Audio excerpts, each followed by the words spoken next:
fellow Falcoholics, what is up? Welcome to. Oh, hold on. We've lost the video feed for my wonderful guests. There they are. We have with us, as you can see, what is up? Welcome to. Oh, hold on. We've lost the video feed for my wonderful guests. There they are. The video open in the background, so it's echoing. Okay, let's try this again. Fellow Falcoholics, welcome to episode 175 of the Falcoholic Live. I'm your host, Kevin Knight, joined by some excellent guests and co-hosts this evening. First of all, we have with us Eric Robinson. He is at _Eric_Robinson on the Twitters. Eric, how are you doing today? Doing pretty good, man. Not too bad. Good. Glad to hear it. Also with us tonight, we have Adnan at Say Which Way, getting free from Hawks obligations for the first Wednesday in what seems like an eternity. Glad to have you here. Adnan, how are you doing tonight? Doing well. Glad to be back. Yeah, I've been down at the arena every Wednesday for the past month because that's what the NBA schedule is dictated. Yep. So yeah, glad to have this Wednesday off to talk with the people.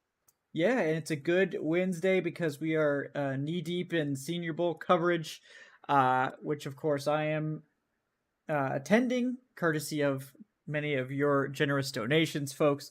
So thank you guys so much again for that. Also, we've got some fresh takes. I've got even more video clips to upload tonight. We're still got a ways to go on that for me. But lots of observations from a very cold and wet and rainy day where somehow the quarterbacks played better, even though it was definitely not ideal conditions. And I think they acquitted themselves well for the most part. We had quite a day from the defense once again. Lots of stuff to cover there, so we'll definitely start off the show with some Senior Bowl talk. Obviously, we will have an opportunity to get your guys' questions as well, and I'm sure Eric and Adnan probably have questions about the Senior Bowl to get to. But yeah, let's talk about today. It was a big day. I think that people may have heard my complaints about yesterday because I did receive a paper roster, so that was nice. That was a nice change from the previous day. And the Jets, who do the earlier practice, did a lot more 11-on-11 teamwork today. So I don't know if they heard the criticism from a lot of angry scouts that were upset that they only did 11-on-11 for like 20 minutes on Tuesday. They did a lot more today, so we got a much better look, I think, overall at the first team, which was the national team, and then the American team, the Lions. I'm still a much bigger fan of their practices. They have a very unique structure, and I liked it. They do a lot of sort of 7-on-7 mixed drills where they do like a 7-on-7 where it's the offensive line and running backs that go at it with against the defensive linebackers, and they also do traditional 7-on-7 with quarterbacks, wide receivers, corners, and safeties, that sort of thing. And they have those going simultaneously, so there's always something to watch with that. Lots of cool stuff. I know Adnan and Eric, you guys weren't there, but was there anything? I'm sure you've been scanning Twitter all day. Anything that you guys heard or observed that you found interesting or want me to elaborate on?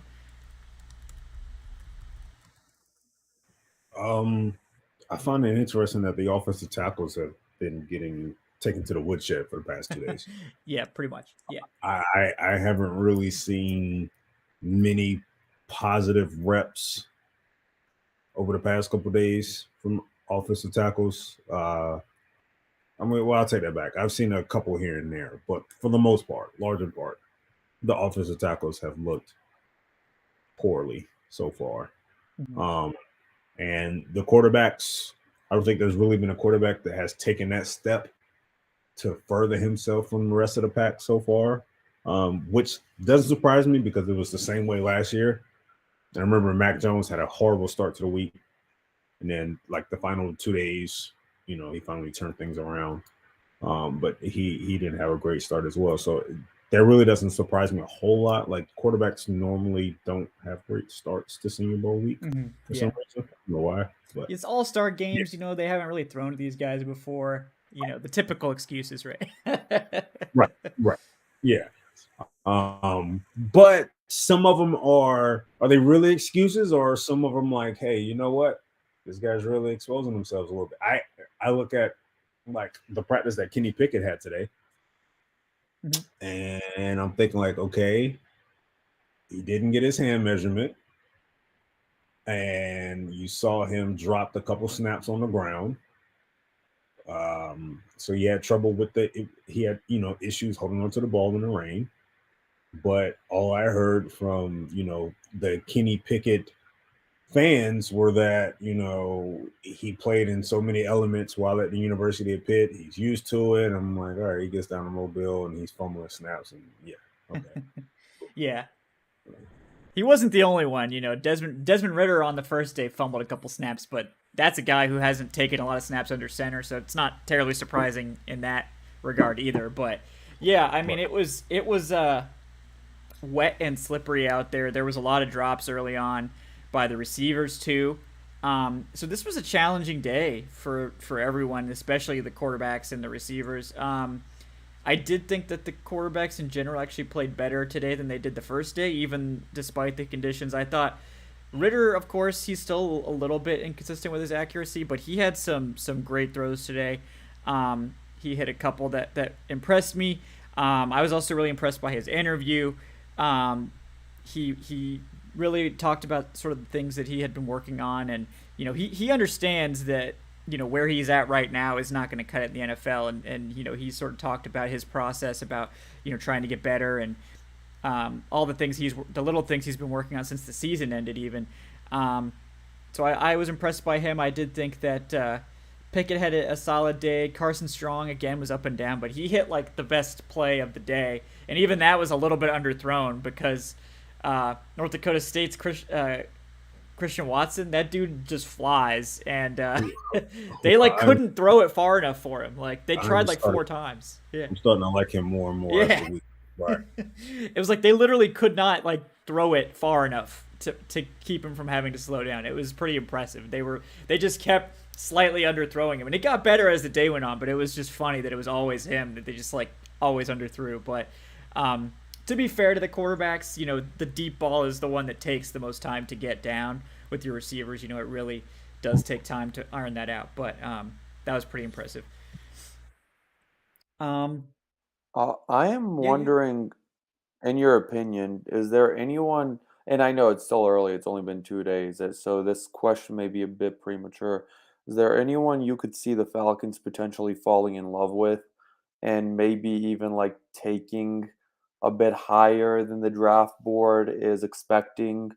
And, the first round, the second round, maybe they rise a little bit on day 2. Yeah, I mean, to me, well, let's see if it's gonna fix itself. I think it's back now. I think we fixed it. I don't know what the hell's going on. Yeah, I'm working with hotel internet here, so we're doing our best, folks. So it's folks, you on the 3G Kevin or just something? wanted to leave you guys. Kevin wanted to leave you guys on a cliffhanger, so you'll have to tune into the next episode to hear. Yes, tune in guys to the next Falcons episode. Could potentially.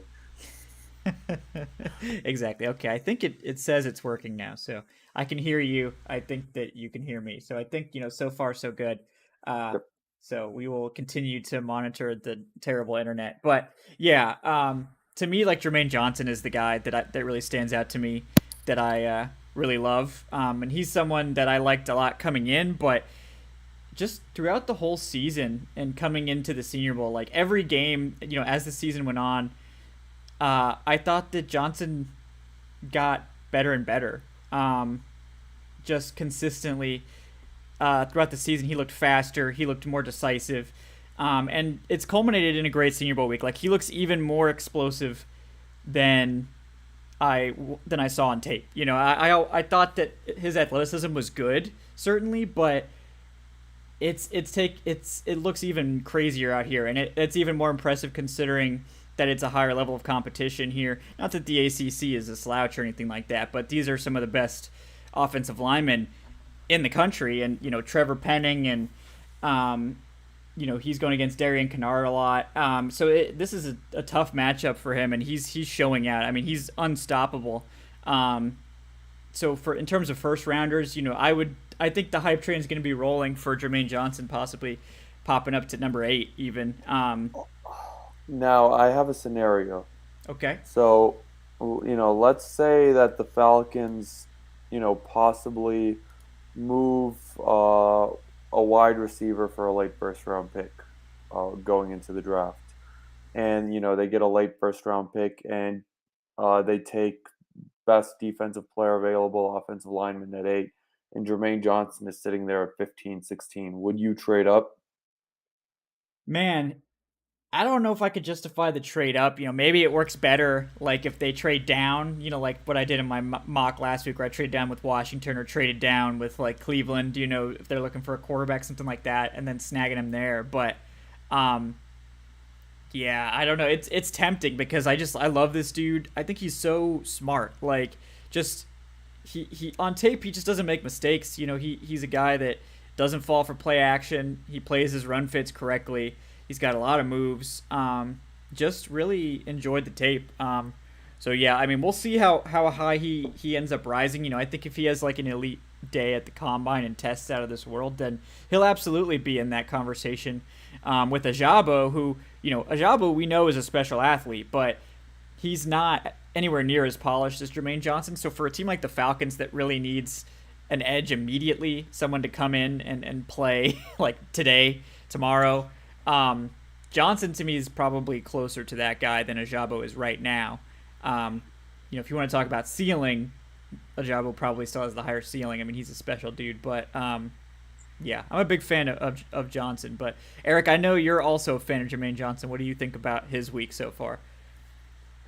Well, coming into this, I already thought he was a top 20, 25 talent Yeah. before he even took the field in Mobile. And I think right now he's earning money. He's climbing up the ranks. I think right now it was possible for him to be there, the tip of the iceberg as a prospect. It took a little while for that light to cut on. He didn't really catch his footing well at Georgia. And then, he went to Florida State this past season, had the best season of his career.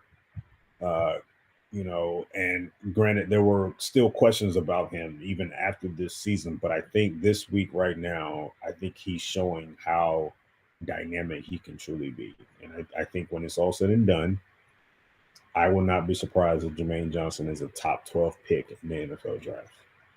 Yeah, I mean, I think that's certainly the direction that we're going. And it's yeah, I mean, I wouldn't be shocked. Like, I wouldn't be shocked if the Falcons do end up taking him high, especially if they trade down. But I mean, even at 8, there could be a scenario where they're picking between him and Ajabo if they really want an edge guy, and I could see them going with Johnson. But yeah, like I mean, with like this, getting the reps now is great. But if he does great this week, and then he goes to the combine, the what do they call it? Like the underwear. yeah, the underwear whatever, Olympics, yeah. Underwear Olympics, and he goes there and he tests well, which I expect him to do so. It's in to me, it's in the books. I feel like you can't really. And he's climbing right now. The fact that he has this over someone like Ajabo, who's not playing, like an all star game type setting where scouts and teams have eyes on you for an entire week. It gives them an advantage. Mhm. So you have that Hutchinson, Thibodeau, Karlaftis tier of edge rushers, and then the next tier you have Ojabo, you have a guy like Johnson there. Who else would you have in that conversation? Maybe a guy like Trevon Walker. Maybe, But maybe a guy like Majay Sanders, Kingsley, and Agbear as well. But I think right now, with what we're seeing, I think Johnson is starting to cement himself as that top guy in that second tier of edge rushers. Yeah, I agree. And you mentioned Kingsley, and Kingsley had a great 2 days of practice too. He's probably there was an with Jermaine Johnson on one side and Kingsley on the other. That was an absolutely lethal combo, and it was just destroying the opposing offensive line every time. And that could be a fun scenario where the Falcons double dip at edge and they actually get both of those guys